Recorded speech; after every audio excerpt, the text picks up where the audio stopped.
Then Sri Aurobindo says,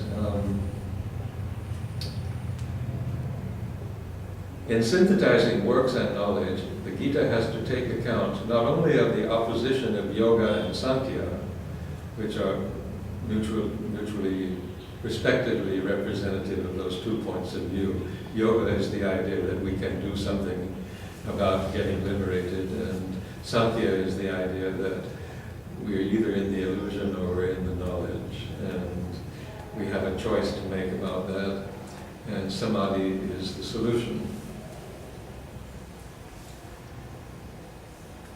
But it also has to take into account the opposition of works to knowledge in Vedanta itself, where the connotation of the two words, and therefore their point of conflict, is not quite the same as the point of the Sankhya Yoga opposition. It is not surprising at all, one may observe in passing, that with the conflict of so many philosophical schools, all founding themselves on the texts of the Veda and Upanishads, the Gita should describe the understanding as being perplexed and confused, led in different directions by the Shruti. What battles are even now delivered by Indian pundits and metaphysicians over the meaning of the ancient texts, and to what different conclusions they lead. The understanding may well get disgusted and indifferent, refuse to hear any more texts, new or old, and go into itself to discover the truth in the light of a deeper and inner and direct experience. So this is Sri Aurobindo's statement of the problem of the development of doctrine.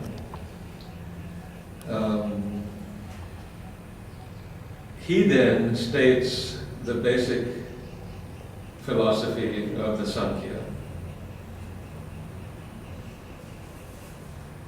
And he states it, as I said, in many works, and it is obviously something that he considers to be important.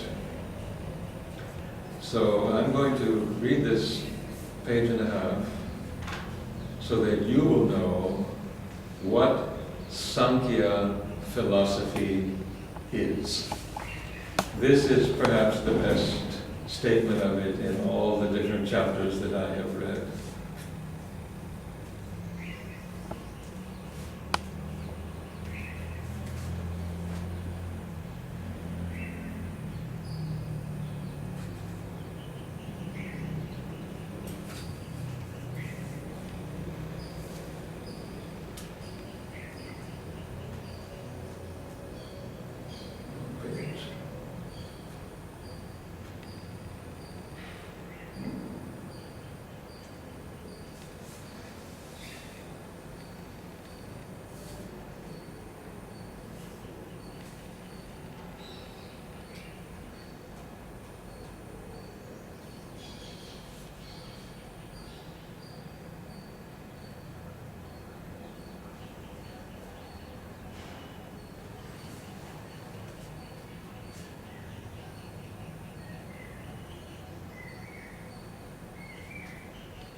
Please read out loud. Yeah, sorry.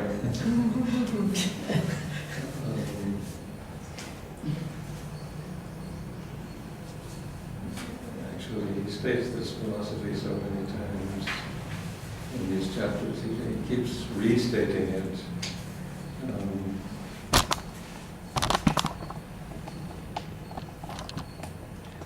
The Gita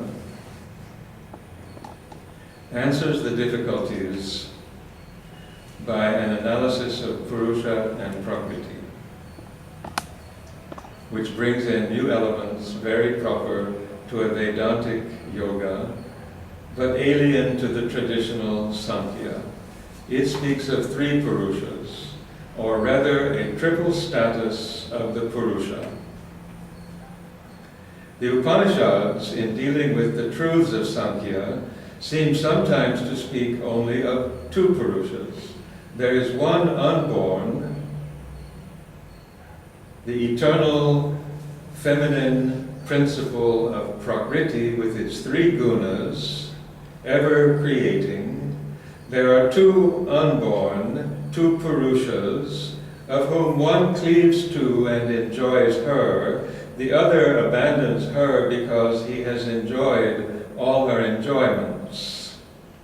In another verse, they are described as two birds on one tree, eternally yoked companions, one of whom eats the fruits of the tree, the Purusha in nature, the other eats not, but watches his fellow, the silent witness, withdrawn from the enjoyment. Then the first sees the second and knows that all is his greatness. Then he is delivered from sorrow. The idea of the soul, or the witness, the self, is involved in nature, is the Kshara Purusha. The idea of the self liberated from nature, of viewing nature without attachment, is the Akshara Purusha. And these two ideas correspond to the division between nature, the energy of nature, and spirit. Spirit is thought of as being a principle other than nature. It is itself immutable, unchanging, pure, eternal. And nature is all the activities of formation, the three gunas, creation, destruction, and balance. So that's the activity of Prakriti. The spirit gets drawn in and believes that it's all of that, and then it realizes that there is that part of itself which is not all of that, and it steps back and enjoys liberation. And in yoga philosophy, that stepping back requires renunciation, purification, meditation, entering into samadhi, staying in samadhi until all the attachments are dissolved and Prakriti falls silent in oneself, totally. That's yoga philosophy. It's based on this Sankhya philosophy that there's this duality. But then there are problems with that, because if nature is doing everything, nature is producing the buddhi, which is the intelligence to make that decision. Nature is producing manas, which is the sense mind that experiences all the problems. Nature is producing the vital physical forms that are struggling to evolve and survive and develop. Then how is it that when this Purusha steps back, nature just keeps on doing what it does in others? This liberation doesn't liberate anything except the individual soul. So it's not like a solution to the problem in the world generally. And on the other hand, it doesn't explain how nature does all the things that nature does. There's no causal relationship in that philosophy between Purusha and Prakriti.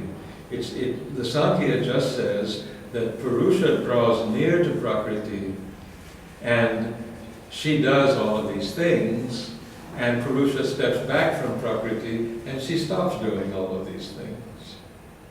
But it's nature that's doing them. And so what is the relationship between the self and intelligence, the intelligent will, the choice to withdraw?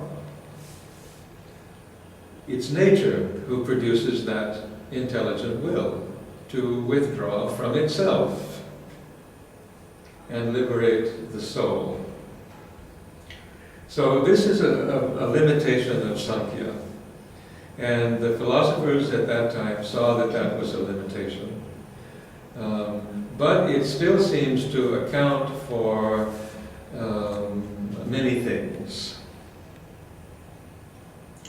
So the Gita comes along and develops this thought and adds another Purusha, the Supreme, the Purushottama, the highest Purusha, whose greatness all this creation is. Thus there are three, the Kashara, the Akashara, the Uttama. Kashara, the mobile, the mutable, is nature. It is the various becoming of the soul. The Purusha here is the multiplicity of the divine being. It is the Purusha multiple, not apart from, but in Prakriti.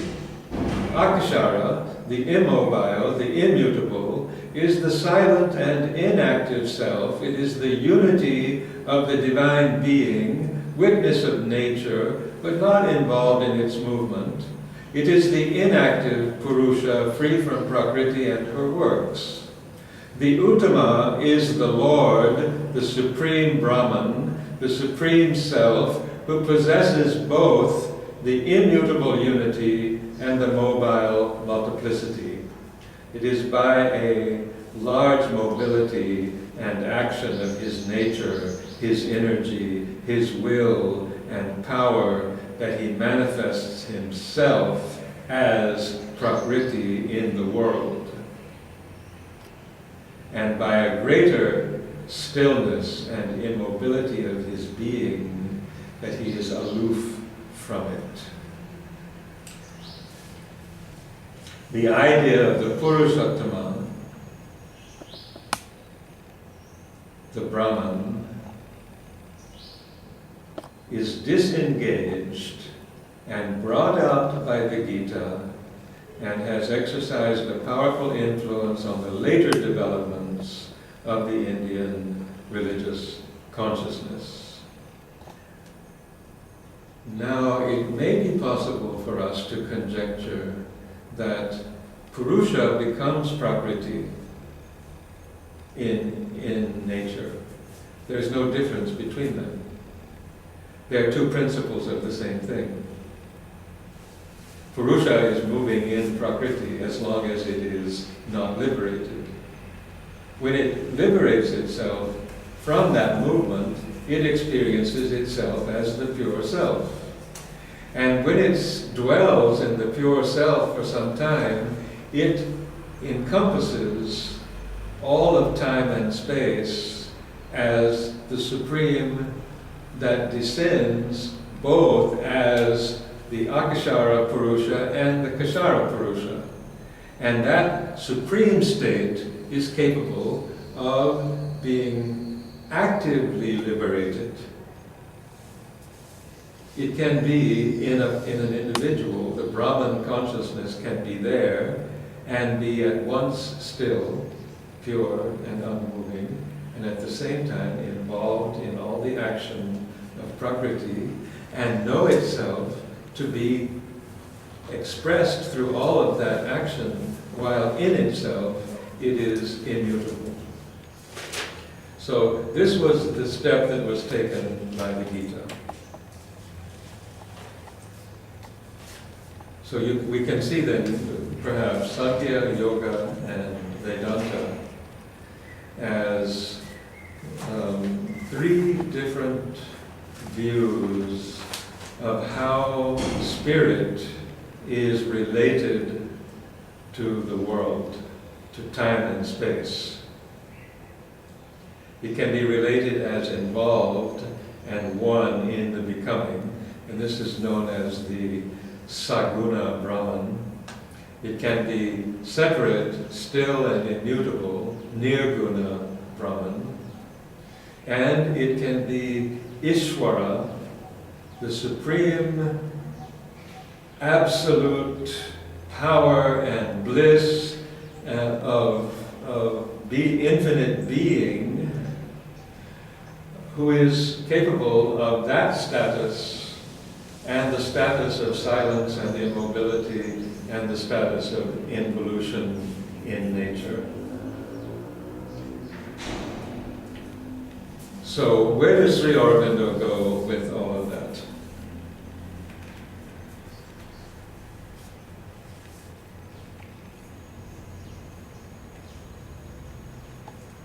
He says in all of his commentaries that this kind of metaphysical knowledge is virtually meaningless and definitely useless without yoga. And yoga means, in that sense, the effort to acquire the stillness, the emptiness, the detachment, in order to be able to see what that Brahman is in its different manifestations, its different aspects. To think about, to hold the notion of the Brahman is what, we've heard from Hegel and we've heard from Newman, is what the mind is capable of doing. It can hold these notions. But to experience what the Brahman is, or what the Christian Trinity is, in terms of the absolute Creator, the Word, which is the inspired divine mind, and the soul of the mortal that is immortal. To have more than a conception of that, to be able to believe it, requires some kind of direct grasp of its reality. Otherwise, it's just a doctrine. And you can define that doctrine in any of those different ways. Doesn't really matter very much. They're all interesting and they're all possible descriptions of the relationship between soul and matter. But to know it really, to solve that problem definitively, he says, requires yoga. And to do that, to attempt that, generally also requires that this concerns us, that these ideas are interesting enough to us to inspire us to try to enter into that that spiritual understanding of things that on the one hand liberates us, and on the other hand gives us the ability to act in the world with delight and power and effectivity, the ethical consciousness, as Hegel calls it. Because if we don't have that spiritual grasp, according to all of these schools of thought, we are not going to live the divine life. We are not going to experience liberation, and we're not going to be ethical beings unless we go through that process. And so Sri Aurobindo integrates the yoga philosophy and the Sankhya and the Vedanta in his teaching in a way that's very specific and intentional. So I'm going to turn to that in his work, and I hope that we can hear more than just notions about it. I hope that we can hear what he's saying, because one of the other aspects of his teaching that we've heard reflected in Christianity and we'll hear in Buddhism is that speech divinely inspired speech has the power to convey these kinds of realities in a way that is not mental, that is beyond notional language. And in this chapter, in The Life Divine, Sri Aurobindo says right at the beginning that these things can be known and they can be expressed through language, but that it requires a different kind of language.